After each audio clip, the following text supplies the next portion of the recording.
আপনি কত করে কিনেছেন? আমি 45 টাকা করে কিনেছি। 45 টাকা করে আলু কিনেছেন।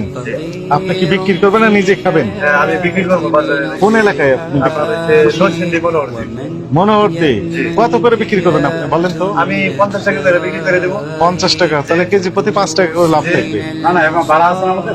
ভাড়া আছে। এটার পরে মনে করেন বড় জোর কেজিতে 2 টাকা বা 3 টাকা ভাড়া পড়বে। আরো মাল নিচ্ছি, হ্যাঁ। শুধু তো আলু তো আর পড়তে পড়বে না। শুধু আলুই নেননি, আরো কিছু নিয়েছেন। হ্যাঁ, আলুর সাথে আরো অনেক কিছু নিচ্ছি। আপনি ট্রাক ভর্তি করে নিয়ে যাবেন। জি, আমি পিক আপ ভর্তি করে নিয়ে যাবো।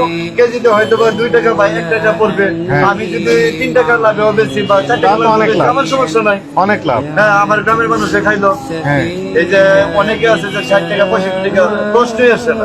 ব্যবসার মধ্যে একটা মানুষ সেবা আছে, আমি এতটুকু বুঝি। রাইট। আপনার নাম কি? আমার নাম মোহাম্মদ একবাস। কত বছর যাবত ব্যবসা করেন? আমি 17 বছর ব্যাংকে চাকরি করছি, পরে ব্যাংকে চাকরি ভালো লাগে না, চাইলে আমি ব্যবসা করছি।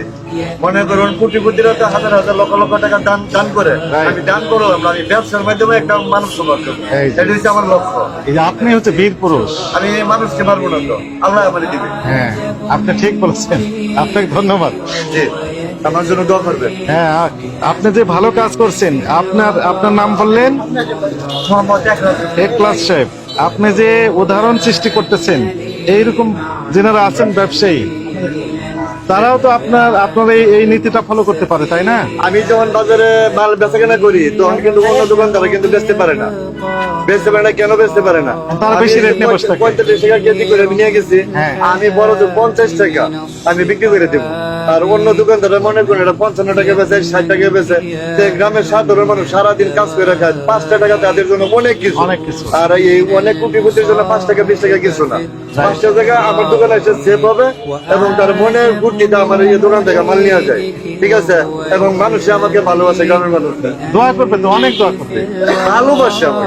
ভালোবাসবে, দোয়া করবে এবং আপনার রুজি রুটিতে বরকত হবে। আপনাকে বুঝতে হবে এটি। আমি আল্লাহকে চিনি। হ্যাঁ, শেষ। আপনার রুজি রুটিতে কি হবে? ব্যবসা ছাড়া জাতিকে উপকার করা যায় না, তাই আল্লাহ রাসূল বলছেন। ব্যবসার মর্যাদা উল্লেখ করতে বলছেন না, তাজির আস-সাদিক আল-আমিন ইয়াকুনু ইয়াউমাল কিয়ামাহ আল-আনবিয়া ওয়াস-সিদ্দিক ওয়াশ-শুহাদা।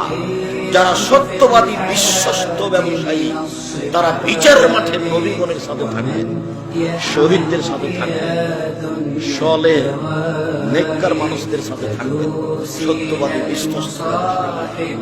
আবার বলছেন আর তিজারাত ওয়াল কিযব ওয়াল হালাল। ব্যবসা অনেক সময় মিথ্যা কথাই হয়ে যায়, অনেক সময় কসময় হয়ে যায়। ফাশুবহু বিসাদকা দান করে